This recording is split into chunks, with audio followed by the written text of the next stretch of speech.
Graça e paz, amém? Meus amados, eu nunca estive com tanto temor, sempre tremi na base para subir aqui. Nunca foi uma novidade que eu sempre tremo e vou sempre tremer, porque eu não vou falar da revista Veja, não vou falar da Folha de São Paulo, Deus me livre disso. Eu vou falar da palavra de Deus. E só que hoje, eu não sei, e o que eu possa, aleluia, que eu possa conseguir ter o mesmo ambiente que eu estava quando Deus colocou isso no meu coração, quando eu estava preparando outras coisas e Deus falou, é isso. Eu falei, amém. E essa mensagem veio ao meu coração, se eu não me engano, em 2010. Eu nem fazia parte dessa casa, mas isso é muito importante para mim. E eu queria te convidar a abrir a Bíblia no Evangelho de João, capítulo 9, versículo 1. Jesus, a gente pisca, passa 2 minutos. Evangelho de João, capítulo 9, versículo 1. Se você conseguir colocar um pouquinho no retorno, eu não sei se é possível, essa música de fundo que eu pedi, se conseguir colocar um pouquinho para mim também, eu vou amar. Ao caminhar, Jesus viu um cego de nascença.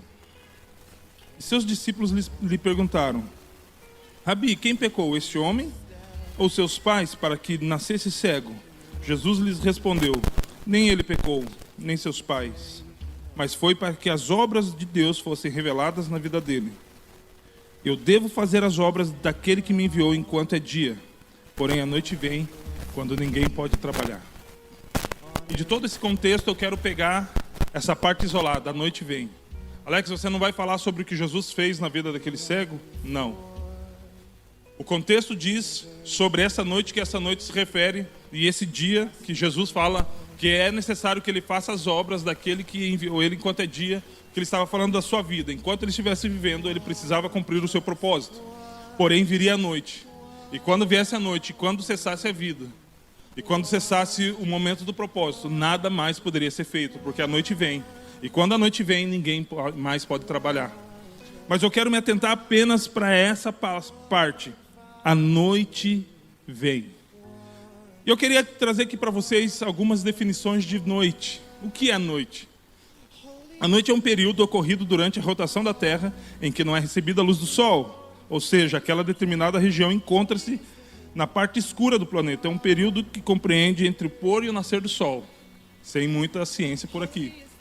Nem descobrimento. Fato, eu e você conhecemos. Na biologia, a maioria dos seres vivos tem a noite como um período de descanso. Muitas vezes com profundas alterações no metabolismo, tais como redução dos batimentos cardíacos, redução do campo e alcance de visão e diminuição da temperatura corporal. Comum também. É óbvio que você sabe que à noite parece que você não tem mais a idade que tem, parece que você tem um pouco mais, porque tudo vem e pesa de noite. Nas ciências sociais e culturais, período sombrio onde a visão fica diminuída, a noite é certamente a grande geradora de mitos e lendas ao longo da história, com os quais a humanidade explicava os seus medos. Ruídos inexplicáveis, visões enevoadas, vultos acendiam a imaginação, fazendo surgir criaturas mitológicas como vampiros, fantasmas e lobisomens. Isso você também já ouviu, mesmo não sendo verdade, porém alguns de nós ficavam com medo quando nós éramos mais novos, outros de nós ainda têm medo, mesmo sendo mais velho, porém essas são as 3 concepções básicas e naturais a respeito da noite. Porém, não é essa noite que eu quero falar. E João, eu vou tentar. Ele colocou a câmera mais perto e falou, Alex, você não vai ficar andando por aqui. Eu preciso lutar contra mim e contra o nervosismo. Então, João, não prometo nada. Alex, então que noite é essa? Qual é essa noite? Que ela vem e que certamente ela vem. Cara, o período da noite, ele é o período que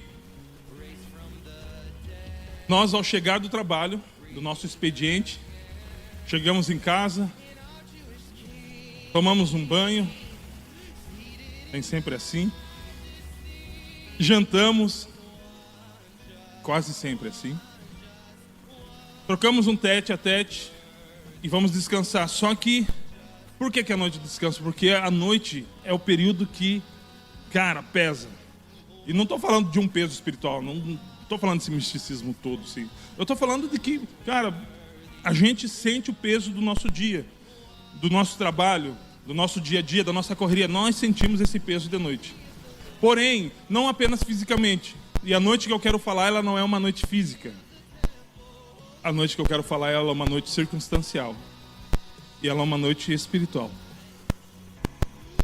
E cara, eu queria que eu vou ser bem didático nisso. E quando a gente é muito didático, a gente fica um pouco chato. E vai dar sono. Então abra bem seus olhos. Tem uma equipe com palito de dente ali para você colocar nos olhos, para você manter as pálpebras abertas. Brincadeira, não tem não. Mas mantenha bem o foco, porque eu quero caminhar com você e te convidar para caminhar sobre essas passagens bíblicas. E também sobre esses momentos que eu creio que representa para nós essa noite.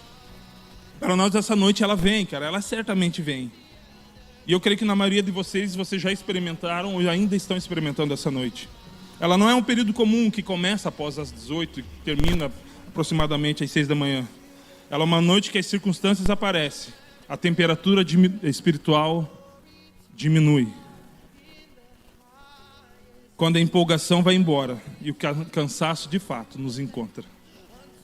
Essa é a noite que eu estou falando. É a noite em que essa situação que nós nos encontramos não é nem um pouco favorável. Eu já passei por essa noite. E eu quero falar disso hoje. Nessa noite eu quero falar sobre a minha noite. E nessa noite eu quero ir de encontro à sua noite. Esse período sombrio, onde a gente não vê muita coisa, mas coisas certamente acontecem. Noite, ela é um período de solidão. Como assim, Alex? Cara, nós vivemos cercado de pessoas. Principalmente se você frequenta uma célula, um life group. Se você for líder de uma célula, então, ainda mais.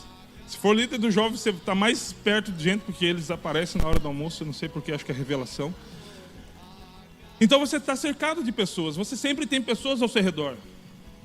Isso é comum, tem pessoas no seu trabalho, na sua faculdade. Alex, estamos online, mas estamos retornando. E nós estamos cercados de pessoas. Só que quando essa noite vem, quando esse período complicado vem, nós nos sentimos, mesmo em meio a uma multidão, nós nos sentimos sós. E cara, eu não sei você, mas eu já me senti chegando em casa com meus filhos maravilhosos, com a minha esposa linda, e olhar para eles, ter um momento muito bom com eles, mas ao deitar, e travesseiro é algo único. Para mim, só cabe eu. Ele é pessoal. Quando a minha esposa gosta de dormir muito perto de mim, eu amo isso também, então a gente puxa os 2 travesseiros e divide. Privilégio que só casado tem. Aleluia. Só que às vezes ela dorme. Não, ela sempre dorme antes. Só que quando eu não estou bem, queridos, eu não consigo dormir. E mesmo tendo a pessoa mais importante do meu lado, porque a noite veio, eu me sinto sozinho. Não porque ela me abandonou, não porque ela está indiferente ao que eu estou sentindo, mas é porque o sono não vem, as preocupações não vão embora e aquilo fica martelando na minha cabeça. E muitas vezes a gente se encontra assim. Por que, Alex? Porque a noite veio, cara. E se ela ainda não veio, aguarde. Ela vai chegar até você. Por que, Alex, precisa ser assim? Porque não existe homem de ferro espiritual. Não existe um Mega Man gospel. Nós somos fadados a erros. E os nossos erros produzem consequências. E essas consequências muitas vezes nos abalam. E aquela empolgação toda que a gente estava no domingo, segunda-feira, vazou-se, foi embora. Por quê? Porque a noite veio. Cara, a noite também, além de um período de solidão, ela é um período de choro. Porque nós não sentimos mais ninguém juntamente conosco. Porque nesse meio de solidão, nós mesmos estando cercados de pessoas, quando a noite vem, nós imaginamos que não temos ninguém ao nosso favor, não temos ninguém ao nosso lado, que até o mundo conspira contra nós. Eu li certa vez uma frase no Facebook que: quem está com você na trincheira? Ué, mas isso importa sim, mais do que a própria guerra. E quando a gente se depara com essa noite, com esse período, com esse momento onde nós somos colocados à prova, nós não conseguimos ver pessoas na trincheira com a gente. Nós não conseguimos ver pessoas correspondendo àquele momento que a gente está passando. E cara, o choro certamente ele vem. Eu não sei você. Todo mundo sabe que eu sou conhecido por alguém que não chora facilmente. E sem me orgulhar, eu reconheço isso. Só que eu já tive momentos quando eu estava desesperado e quando essa noite veio, em que as minhas lágrimas, elas cobriram as minhas palavras e eu não conseguia falar. Apenas chorar diante de Deus. Apenas me debulhar em lágrimas diante de Deus. Apenas me debulhar em lágrimas diante das situações, porque não produzia palavra alguma. Por quê? Porque o desespero estava tomando um lugar maior do que a consciência. E eu estava ali diante da situação sem saber o que fazer. E quando eu não sei o que fazer, quando eu não sei o que orar, como eu não entendo o que está acontecendo, quando eu não sei o propósito de Deus para aquele momento, então as lágrimas começam a falar por mim. E choro também é um período onde nós descobrimos as feridas. Eu inverti um pouco da parte da manhã. E eu gostaria de falar um pouco mais sobre essa parte das feridas. Se eu perguntar para você, levante a mão quem não precisa levantar, mas quem já se feriu com algo, quem foi ferido com algo. Cara, todo mundo vai levantar a mão, alguns as duas mãos, e alguns outros ainda a mão do filho, todo mundo. Não precisa abaixar, pode abaixar a mão, fica assim. Porque, cara, todo mundo foi ferido. Só por que a gente muitas vezes não nota que foi ferido? Cara, quem trabalhou aqui, tipo, pegado, aquele dia pegado, que a tua adrenalina estava 1000, você nem viu que era hora de almoçar, porque o dia estava bem pegado, e de repente chega, você entrega o expediente, sensação de dever cumprido, chega de noite, você vai tomar banho, passa sabonete, começa a arder umas partes que você nem sabia que tinha machucado. Só eu já passei por isso? Cara, todo mundo. Por quê? Porque o sangue esfria, o metabolismo muda. Muda não, ele desacelera. E daí a gente olha e começa a olhar pra gente e fica, cara, eu nem sabia que eu tinha me machucado. Eu nem sabia que eu tinha alguns cortes. Eu nem sabia que estava assim. Eu tô todo lenhado, todo cortado. Eu estava ali na vibe do trabalho, querendo entregar, correndo para todo lado, precisando apresentar um resultado e eu nem vi. E agora eu estou percebendo que eu me machuquei durante esse processo. Cara, muitas vezes nós estamos cuidando de vidas. Nós estamos evangelizando, nós estamos fazendo célula, nós estamos movendo a galera para a oração, nós estamos correndo com a igreja porque nós temos uma promessa de ganhar essa cidade e nós faremos se Deus quiser, em nome de Jesus, amém? Só que muitas vezes a noite vem, cara, e a gente percebe que depois de ter feito tudo isso, nós olhamos para nós e a gente vê as mordidas de ovelha, e a gente vê as apunhaladas, e a gente vê as ingratidões, e a gente vê quantos foram infiel. E muitas vezes a gente ora e fala, Deus, eu estou fazendo a sua vontade. E olha o que está acontecendo comigo. Seja sincero, dá uma vontade de chutar o balde e largar a mão, não dá. Cara, eu estou com Deus que criou todo mundo e eu estou sendo ferido. Eu estou com Deus que criou o universo e eu estou me lascando porque no final do dia o que eu vejo são as minhas mãos cortadas. E quando a noite vem, é isso que nós enxergamos. Quando a noite vem, são essas feridas que nós notamos. Quando a noite vem, é a profundidade dos cortes que nós não percebemos quando nós estávamos na correria. Mas quando a noite vem, nós começamos a perceber que nem todos os tapas nas costas eram tapas nas costas. Eram muitas vezes apunhaladas. Só que nós não sentíamos porque nós estávamos no gás, totalmente empolgados. Todo mundo correspondendo e a gente estava correndo para o alvo, pelo prêmio da soberana vocação. Só que quando a noite veio, eu dei um passo para trás e comecei a olhar para mim. E quando eu comecei a olhar para mim, querido, quando você começa a olhar para você, você vai começar a ver o que fizeram. E quando você começa a ver o que fizeram, cara, bate uma tristeza tão grande. Porque parece que foi o salário da nossa dedicação às feridas. Parece que foi o salário de todo o empenho que a gente cuidadosamente aplicou em muitos lugares, em muitos trabalhos, em muitos ministérios, em muitas vidas. E a paga foi o quê? Ingratidão. E eu não estou culpando você, eu estou falando de mim. É aquilo que eu falei no início, eu estou falando apenas de mim. Cara, isso é terrível. Por quê? Porque a gente só percebe isso, sabe quando? Quando você esfria. Em Romanos 12:11 diz: não sejais vagarosos no cuidado ou no zelo, mas sejais fervorosos no espírito. Ele fala: não sejais vagarosos no cuidado, mas sejam fervorosos no espírito. Mas sabe o que acontece quando a noite vem? Nós começamos a nos tornar vagarosos no cuidado. E começamos a esfriar no espírito. E quando nós começamos a esfriar no espírito, nós não enxergamos mais o autor e consumador da nossa fé. Nós enxergamos as pessoas que nos feriram. Nós enxergamos as dificuldades que nos causaram. Nós enxergamos as limitações que se levantaram. Por quê? Porque nós deixamos de ser fervorosos. Porque quando você é fervoroso, querido, você não sente.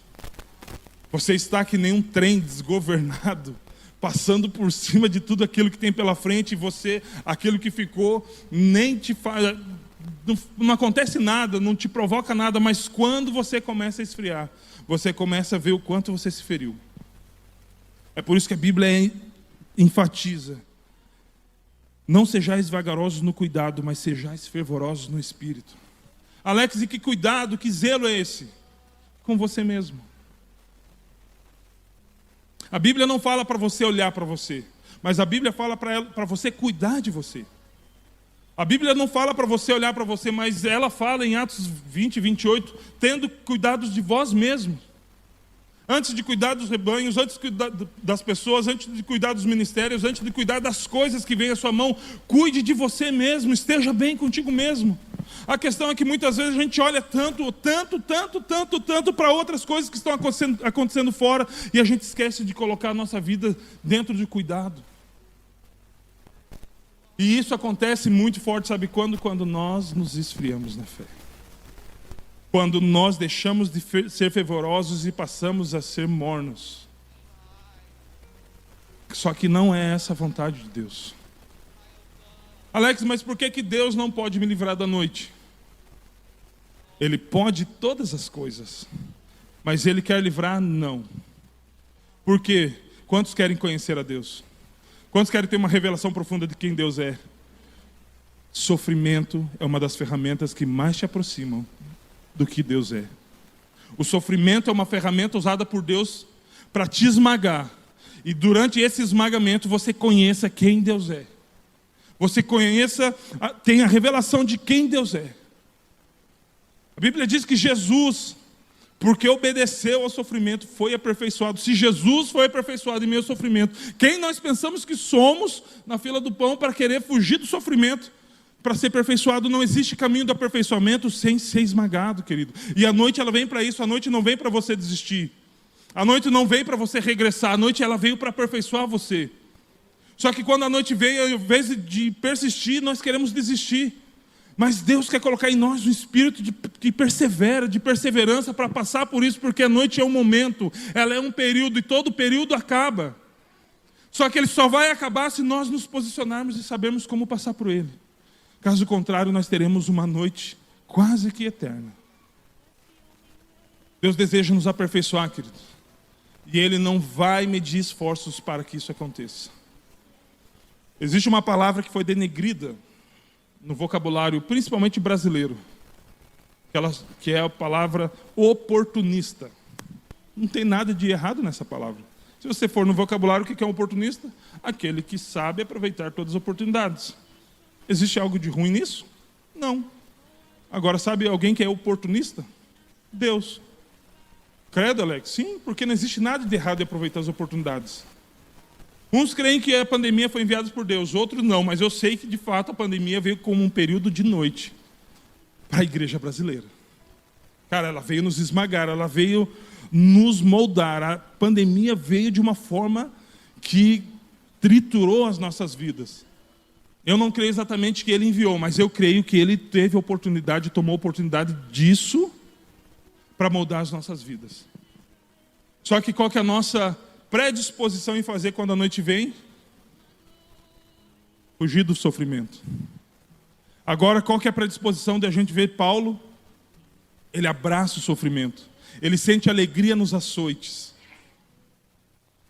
Cara, a noite vem e ela vem para trazer algo sobre as nossas vidas totalmente diferente do que a gente passou. Eu aprendi que o propósito do trabalho, ou do ministério, ou da dedicação, ou daquilo que você está se empenhando, é mais importante do que as dores que ele pode ocasionar.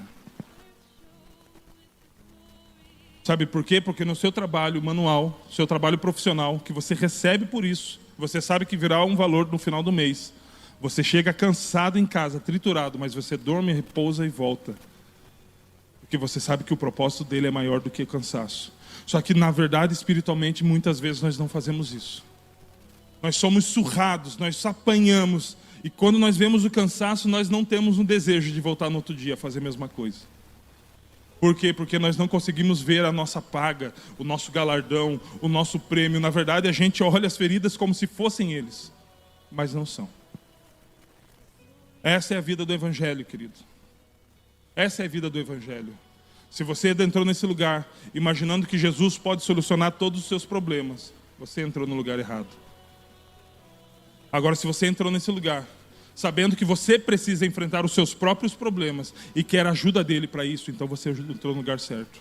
Não porque você veio somente para ele suprir a sua necessidade, até porque nós não viemos aqui para receber algo, nós viemos aqui para entregar algo. E a intensidade daquilo que nós recebemos, que aquilo que nós conquistamos em Deus, ela está totalmente ligada àquilo que nós entregamos. Se você entrega totalmente, se você se entrega sem reserva, se você se entrega incondicionalmente, então é a mesma medida, é a proporção daquilo que você vai alcançar nele. Caso contrário, Alex, isso é barganha? Não, isso é cooperatividade, isso é relacionamento. E Deus veio para ter um relacionamento com a sua noiva. Deus veio para ter um relacionamento com os seus filhos.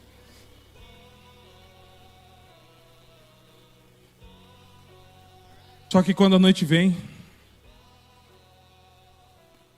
nós começamos a perceber o quanto estamos feridos. E a gente começa a olhar demais para nós. Demais para nós. Olha o que fizeram. Olha como estou. Só que quando eu começo a olhar para mim, eu vejo decadência. Quando eu começo a olhar para mim, eu vejo pecado. Quando eu começo a olhar para mim, eu vejo frustração. Por quê? Porque eu não produzo milagre, eu não produzo santidade, eu não produzo sobrenatural. Eu posso viver nessas coisas, mas eu não produzo isso. Então, quando nós deixamos de cuidar de nós e passamos a olhar para nós, isso tem uma diferença muito grande. Nós começamos a experimentar algo muito ruim. Porém, se nós entendermos que nós temos que tirar os olhos daquilo que nós estamos vendo e voltar a olhar para aquele que nos chamou, então nós entendemos que a cura não está em olhar para as nossas feridas. A cura está em olhar para Ele, cara. Nós entendemos que olhando para nós vemos decadência, mas olhando para Ele nós olhamos redenção. Olhando para nós vemos pecado. Olhando para Ele nós vemos santidade. Olhando para nós vemos trevas, mas olhando para Ele nós vemos luz. E quando nós olhamos e vemos luz nele, essa mesma luz dele está em nós. Só que o problema é que muitas vezes nós não conseguimos perceber isso enquanto nós estamos nessa noite. Queria pedir para que, se possível, baixasse um pouquinho mais a intensidade da luz, é porque está vindo muito, muito forte nos meus olhos. Amém. Senão eu não apareço na transmissão. Quantos têm filhos aqui? Uau. Os casais que não têm, só lamento. Eu amo meus filhos, cara. E uma coisa que eu percebi, sabe o que foi? Quando eles se machucavam, e eles vinham berrando, vinham chorando. Não vou falar berrando para não expor, porque os dois estavam aí. Vinham chorando. E quando eles vinham chorando, eu fiz o que eu aprendi com a minha mãe. Quantos já receberam o beijo milagroso da mãe? Quantos já deram o beijo milagroso no seu filho? Tem pouco braço em relação ao número de pessoas que se levantaram dizendo que tem filhos. Experimente, cara, isso é demais. Sabe que poder que tem nesse beijo milagroso? Repita comigo, nenhum. Uai. Então o que acontece? Acontece porque Jesus, mais uma vez, me ensinou através da vida dos meus filhos, me lembrando de algo que tinha acontecido quando eu era um filho, do tamanho do Natan, mais ou menos. Quando nós nos machucamos, nós percebemos a ferida e ela dói, e a gente começa a chorar. É assim que uma criança faz, é assim que meus filhos faziam. E eles vinham e a gente ia, todo com compaixão, vem aqui, filho, e dava um beijo na ferida. Limpava antes, dava um beijo. E sabe o que acontecia? Eles paravam de chorar. Ia diminuindo o soluço.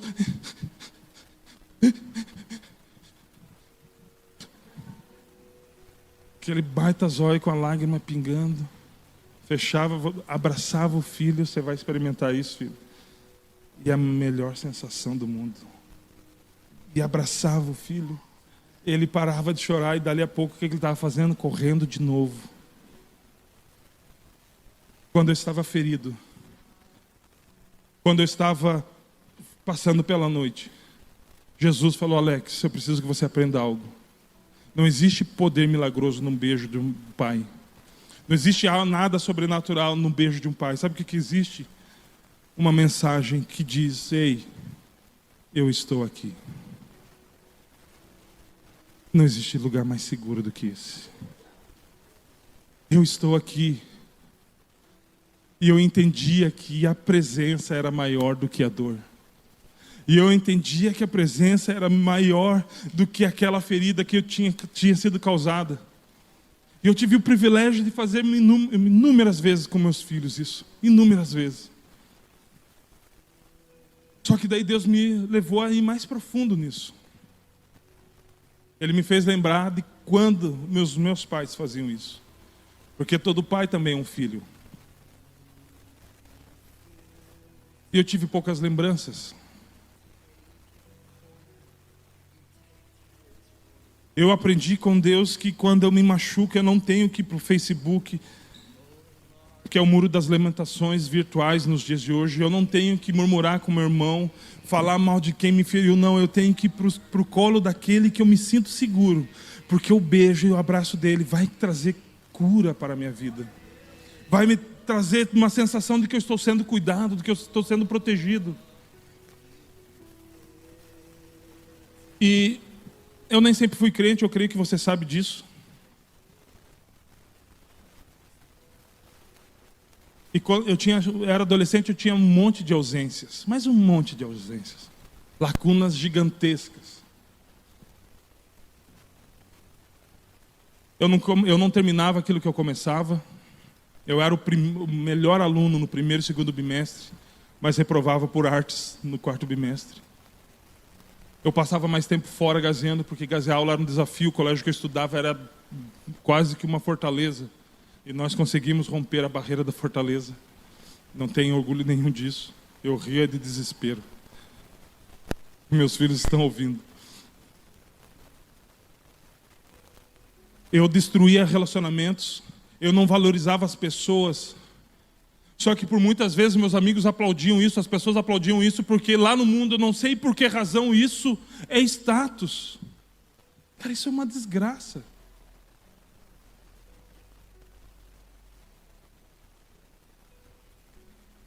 Há menos de 10 dias atrás, eu fui na casa dos meus pais.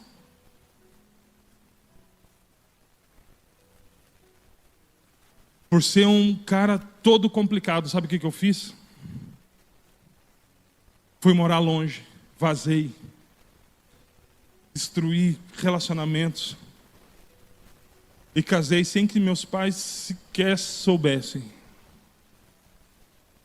E chegamos até aqui, bem casados, bem resolvidos, glória a Deus, servindo o corpo. E eu precisava, entendi no meu coração, falei, cara, eu preciso da bênção dos meus pais sobre o meu casamento. Eu tenho a bênção dos meus sogros, mas meus pais não. E detalhe, eu vejo meus pais, sei lá, umas 4, 5 vezes no ano. Eu viajo para lá, né? Sempre que eu vou para lá, eu vou lá, não tinha mais problema com eles, mas eu não tinha a bênção deles. Eu falei, eu vou voltar lá e conversei com o pastor. Eles falaram, cara, é isso. Nos motivaram, nos prepararam, nos ajudaram. Fomos para lá. Sabadão, Passamos conversando bastante, meus irmãos estavam lá, de repente foi todo mundo embora. Eu olho para o meu pai e falei: pai, eu preciso falar contigo. E quando eu ia começar a falar da bênção do casamento, Deus mudou a trajetória da conversa. Não, você vai falar sobre você. Há 9 anos atrás, o meu pai teve uma meningite. E existem 2 tipos, e era o pior dos tipos. Perto dos 70 anos, todo mundo imaginava que ele ia morrer. Porque era um tipo bem complicado e ele ficou lá isolado. Fui daqui para lá e passamos 4 horas conversando. Eu passei 4 horas ouvindo meu pai. Sabe o que isso quer dizer, meu querido? Eu ouvi meu pai naquele quarto do hospital mais do que toda a minha infância, do que minha adolescência e juventude. Nunca tinha conversado tanto com meu pai. Eu achava que esse momento estava totalmente resolvido por essa ocasião. Foi o melhor dia da minha vida. Eu descobri que meu pai teve moto. Alex, o que isso tem a ver? Não sei. Mas eu nunca soube disso. Na verdade, eu sei o que isso tem a ver. Tem a ver que eu não conhecia o cara que colocou no mundo. E eu não sabia nada sobre quando ele era um cara que tinha minha idade. E ele falou um monte comigo e rasgou o coração. E eu falei: Jesus, o Senhor curou o meu relacionamento com meu pai. E caminhava sobre essa verdade. Já ministrei isso no Difflin várias vezes. Eu caminhava sobre a restauração do meu pai naquele quarto de hospital. Só que no final de semana, exatamente, acho que há 2 semanas atrás, Deus falou: Alex, aquilo serviu para ele. Agora é a sua vez. Eu olho para o meu pai. Começo, a estremecer por dentro. Eu falei: pai,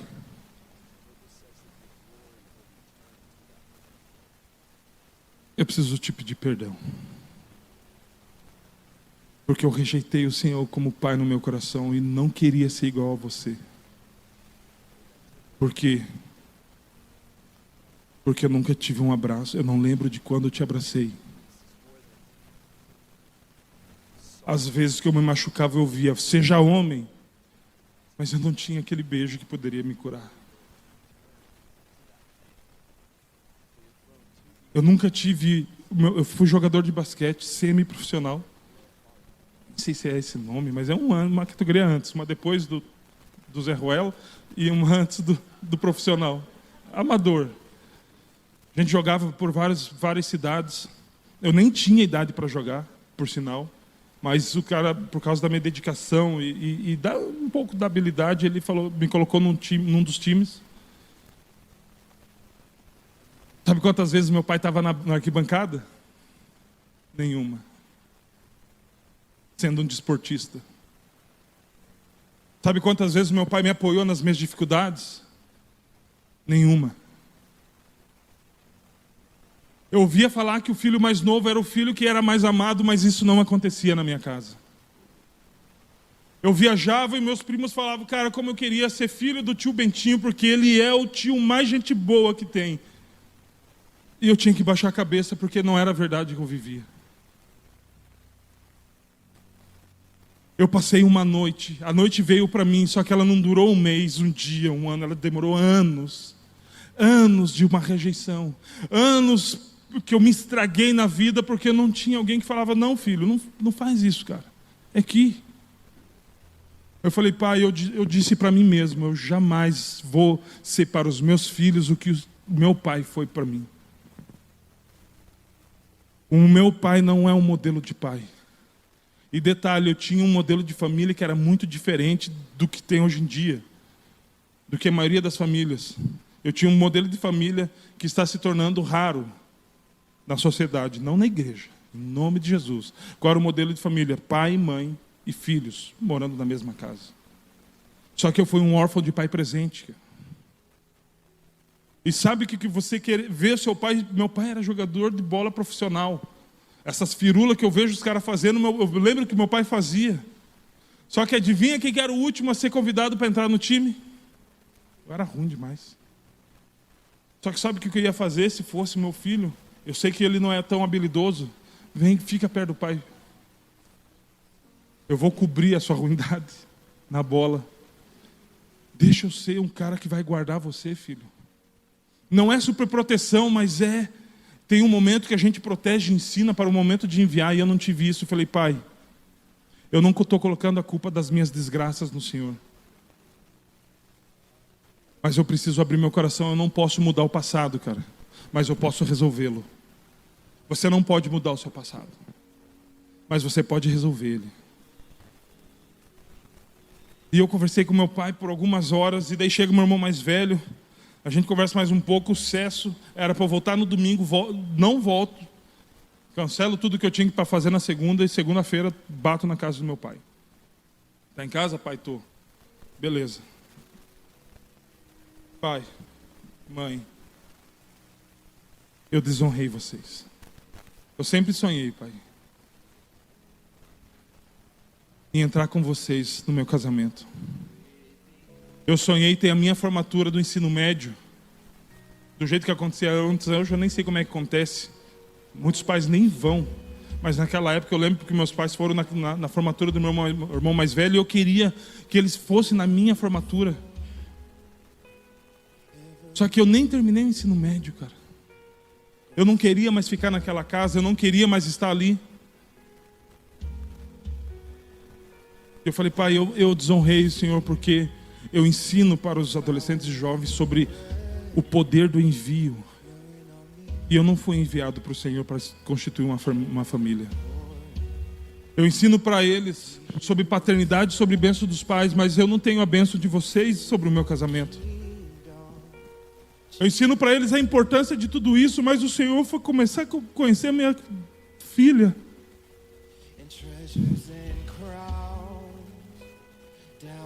Com aproximadamente 4 para 5 anos. Não foi isso que eu tinha planejado. Mas deu tudo errado, pai.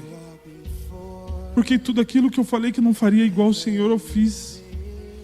Eu não consigo ser alguém diferente porque eu só posso dar aquilo que eu recebo.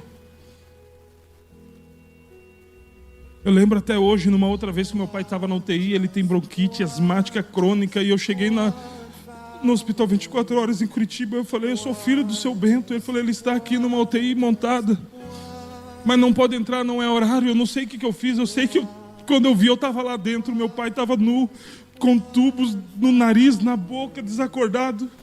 Eu lembro que eu fui com a minha mão, coloquei sobre a cabeça dele, pai, ele não conhece a neta dele.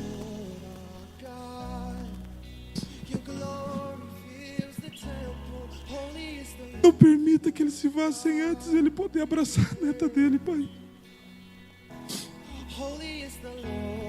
Senhor, cura o meu pai.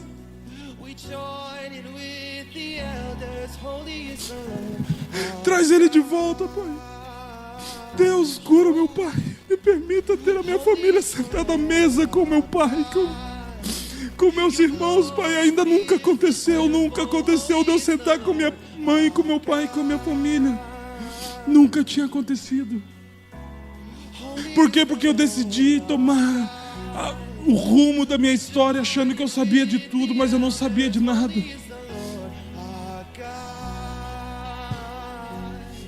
E eu estava apenas sendo uma réplica do meu pai para todas as pessoas que eu me encontrava. Só que, para a glória de Jesus, eu lembro que numa quinta-feira, em 1997, Deus olhou um piá perdido, sem rumo, sem saber muito o que fazer, destruindo a sua própria vida. E numa quinta-feira à tarde, ele me encontrou. E eu me entreguei para ele. E ele cessou a minha noite. Eu conheci ele como a resplandecente estrela da manhã, que é exatamente aquilo que cessa a noite. Eu conheci ele como o autor e consumador da minha fé. Eu conheci aquele que disse para mim, através dos escritos de Davi, ainda que eu ande pelo vale da sombra e da morte, eu não temerei mal algum, porque eu sei que tu estás comigo. A sua vara e seu cajado me consolam. Eu conheci esse Jesus que, mesmo que eu passasse num vale escuro, sombrio e sozinho, ele estaria do meu lado. E eu comecei a olhar para ele e falei, Jesus, eu já não encontro mais aquilo que eu encontrava em mim. Não é que estavam ausentes as feridas, mas é que elas tinham cicatrizado por causa dele. Eu entendi que eu era centésimo. Eu entendi que Jesus era aquele bom pastor que, quando contou as suas ovelhas, no final do seu expediente, viu que estava faltando uma. Ele saiu obstinado para encontrar, e quando ele encontra uma ovelha perdida, ferida, que coloca o azeite e o vinho sobre as feridas dela, depois deita o óleo. Cara, muitas vezes nós achamos que o óleo é só para sair falando em língua estranha. O óleo é o que cura. Nós precisamos entender: Senhor, também eu preciso do seu óleo para a cura. Cara, e quando eu encontrei Jesus, eu comecei a experimentar algo que eu nunca tinha experimentado em outro lugar. Porque eu ainda continuava olhando para mim e vendo a figura decadente que eu era. Mas aí eu passava a olhar para ele e via que ele me colocava sentado nas regiões celestiais juntamente com ele.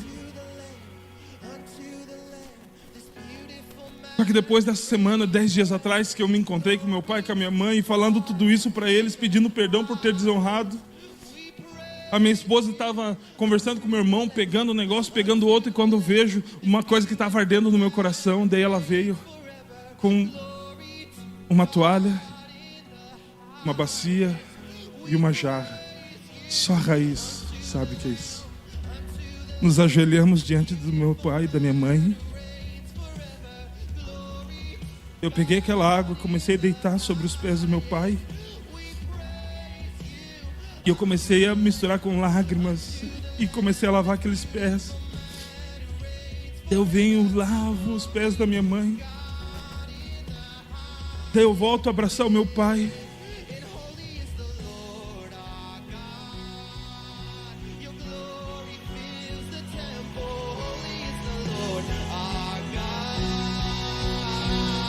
E ele me apertou como se fosse me perder. Mas depois eu entendi que ele estava tentando compensar todos os abraços que ele nunca tinha me dado.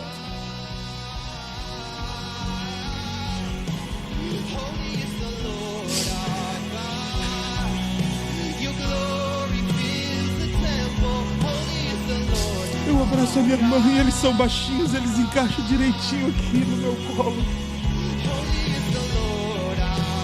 Nos ajoelhamos de novo, eu e minha esposa, e falamos: pai, mãe, nós precisamos da sua bênção. E pela primeira vez da minha vida, o meu pai impõe a mão sobre a minha cabeça, porque nunca tinha acontecido isso. E eu nunca ouvi uma oração do meu pai. Mas naquela manhã de segunda-feira, eu ouvi ele abençoando a minha família, o meu trabalho, o meu ministério, a minha mãe declarando palavras de bênção. E eu percebi que a minha noite tinha cessado. Eu percebi que Deus tinha me trazido uma veste de alegria, tirado aquela veste de tristeza e falando: Alex, você não tem mais motivo para chorar, você não tem mais motivo para se desesperar. A noite vem, mas eu passei com você e contigo. Eu passei contigo essa noite por todos os momentos.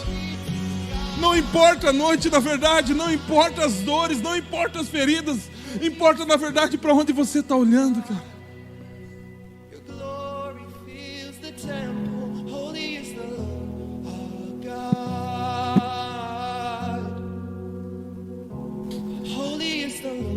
Eu não sou a melhor das pessoas, cara. Eu tenho muito mais falhas do que eu gostaria de ter. Mas eu falei: Senhor, me dê forças para que eu jamais perca o Senhor de vista. Que nenhum dos segundos da minha vida eu perca o Senhor de vista. Eu preciso olhar para o Senhor, porque se eu não olhar para o Senhor, eu vou voltar a olhar para mim. Quando eu olho para mim, eu vejo quão miserável eu sou. Mas quando eu olho para o Senhor, eu vejo que o Senhor me fez como uma árvore plantada junto a ribeiros de água, cujas folhas não caem e os frutos aparecem de estação em estação. Quando eu olho para o Senhor, eu percebo que eu era um fracassado, mas por causa do Senhor eu sou mais do que vencedor. Quando eu olho para o Senhor, eu percebo que por mais que eu andei por muitas trevas, decepcionando muitas pessoas, o Senhor disse: você é a luz do mundo e o sal da terra. Não importa se a noite vem ou não vem, cara, importa se você está com Ele. Não importa o tamanho da tempestade ou se ela balança muito o barco, importa se Jesus está no meio do barco.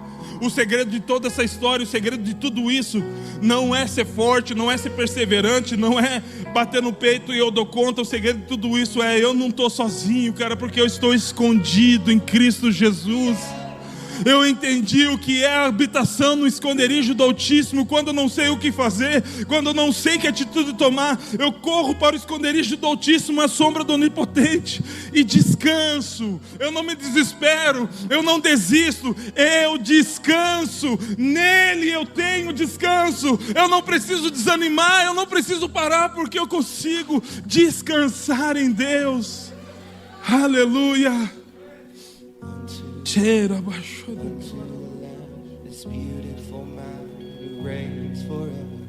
Coríntios 4,16 diz: ainda que o nosso homem exterior se corrompa, se deteriore, se fira, o nosso interior se renova.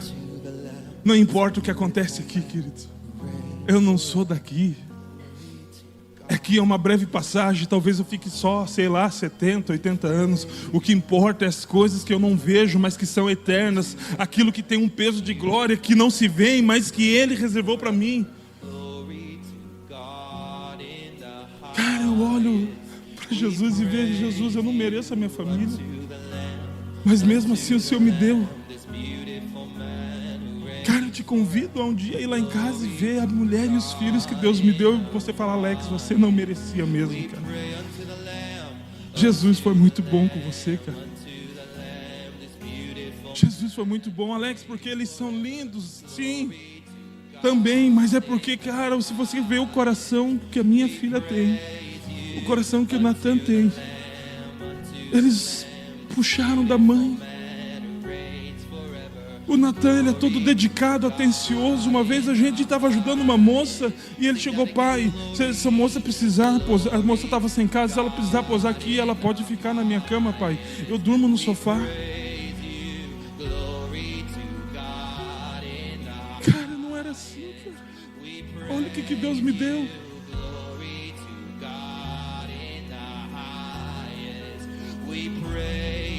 Ah, Deus.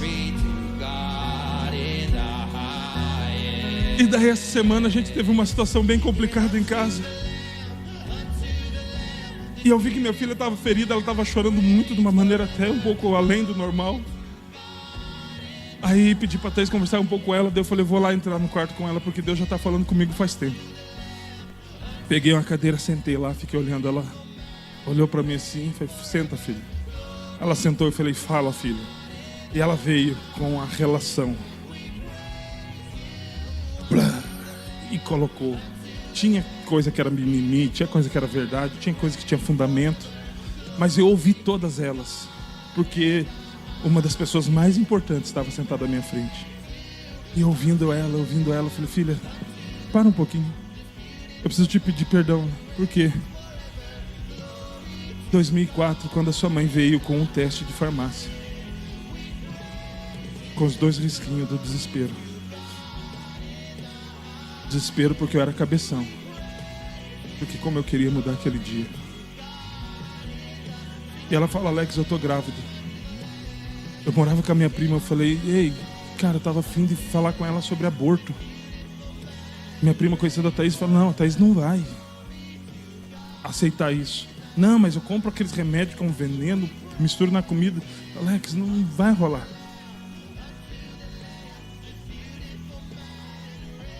E daí eu mudei de ideia e tocamos a vida. E eu amei ser pai de menina. Cara, que momento massa, sentar no chão. Doía tudo o joelho, mas não dava nada. E eu ficava trocando roupa de uma bonequinha desse tamanho chamada Polly. E ela amava fazer isso. Daí eu fiz uma casinha de palito de dente. De dente não rola. É de sorvete, picolé. E eu brincava com ela ali. Ela era minha princesinha, cara.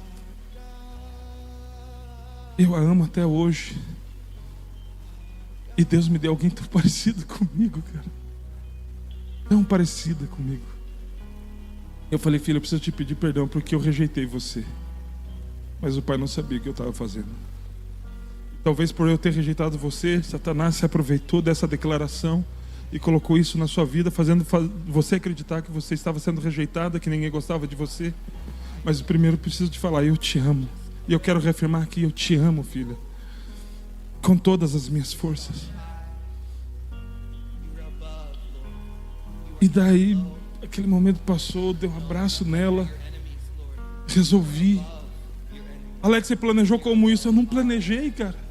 Mas Deus planejou, Ele montou cada detalhe minuciosamente.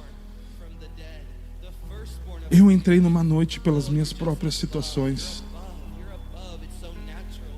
Jesus passou comigo lá e me tirou dela. Se coloque de pé, por gentileza.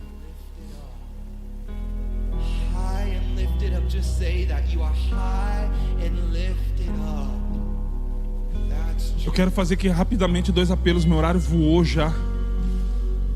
Primeiro é para você. Você mesmo. Eu, Alex, você mesmo. Alex, eu não recebi Jesus ainda, cara. Eu vim aqui de gaiato, fui convidado, entrei na igreja, estava passando na frente, whatever, não sei. Mas eu ainda não recebi Jesus no coração, Alex. Eu estou passando por um momento complicado, cara. Eu preciso de Jesus, cara. Eu preciso me entregar a Jesus. Eu preciso viver uma nova vida. Eu preciso viver um novo dia. Eu preciso ter a resplandecente estrela da manhã brilhando sobre a minha vida.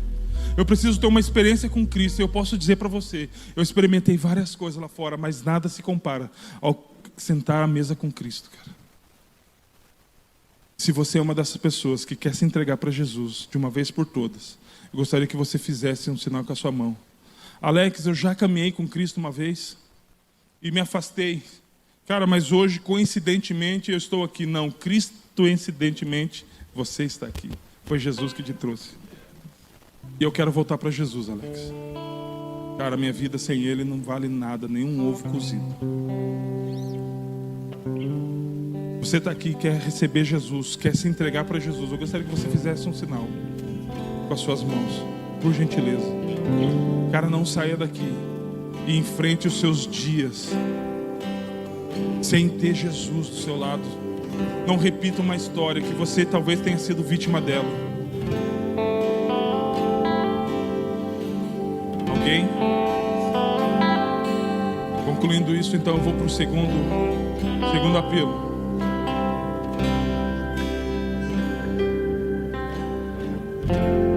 O que me ajudou foi olhar para Jesus, cara, o autor e consumador da nossa fé. Quando fala em Hebreus 12, ele fala para a gente deixar o pecado e os embaraços que de perto nos rodeiam e correr olhando para o autor e consumador da nossa fé. O problema é que muitas vezes a gente perde ele de vista. E quando a gente perde ele de vista, a gente começa a esfriar. E quando começa a esfriar, a gente começa a sentir as dores. E quando a gente começa a sentir as dores, a gente passa a olhar para nós mesmos e perceber as feridas.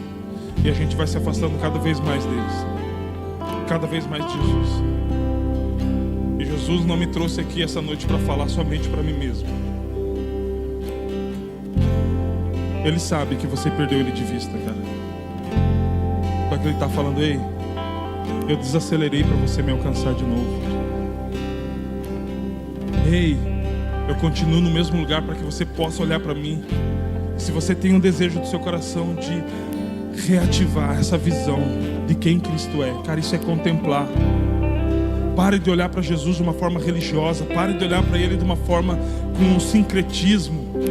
Passe a contemplar quem Ele é, cara. Vale muito mais a pena. Você consegue ver a beleza de Jesus. Alex, como é que acontece isso? Não acontece dos olhos abertos. Essa é a primeira dica. Mas Alex, eu quero reacender uma chama aqui de dentro. Só que essa chama só pode reacender quando você conseguir ter Jesus no seu campo de visão. Eu quero te chamar aqui. Você que quer reacender essa chama novamente. Você quer conseguir enxergar Jesus novamente. Cara, e vamos quebrar uma parada. Não espere, eu vou esperar um vir primeiro e depois eu vou. Vem, só vem, cara, só vem. Alex, eu não estou conseguindo enxergar Jesus, eu não estou conseguindo ver Ele tão próximo de mim. Cara, então corre, cara, porque o desejo dele é de estar colado com você, assim como um pai está colado com seu filho quando ele está no seu colo. Talvez as circunstâncias vieram sobre a sua vida, e você também está numa noite, e a noite veio e esfriou você, desacelerou você, fez com que você quisesse desanimar, fez com que você quisesse parar. Mas Ele está no vale contigo, cara. Ele está passando nesse período com você, e Ele está chamando: ei, vem reacender, cara. Vem reacender essa chama, vem reacender. Eu estou aqui, basta você parar de olhar para você e voltar os seus olhos para mim. Pode vir um pouco mais perto, por gentileza.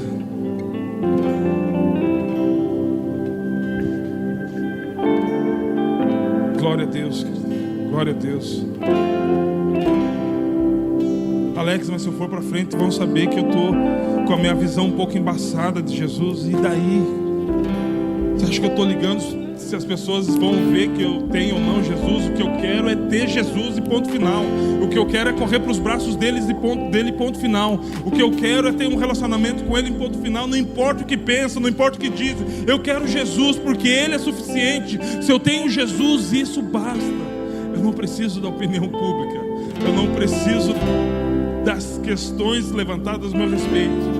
Se eu agrado Jesus, eu agrado a todos. E aqueles que não se agradarem, não agradam de Jesus, cara. Simples assim. Tem mais, cara, tem mais. Eu não fiz esse apelo de manhã, mas eu quero fazer agora. Você que se sentiu encorajado em voltar a falar com seu filho ou com seu pai, mas precisa de força e de coragem, vem aqui também. Eu quero orar por você, cara. Eu quero dizer para você que Deus, Ele restaura e refaz todas as coisas. Existem alianças que precisam ser bem resolvidas. E que é uma verdade, a gente fica se embaçando para fazer isso. Mas é Ele que dá força para isso, cara. É Ele, não é mais ninguém, é Ele. É Ele. É Jesus, mais ninguém. É Jesus e mais nada. É só Jesus.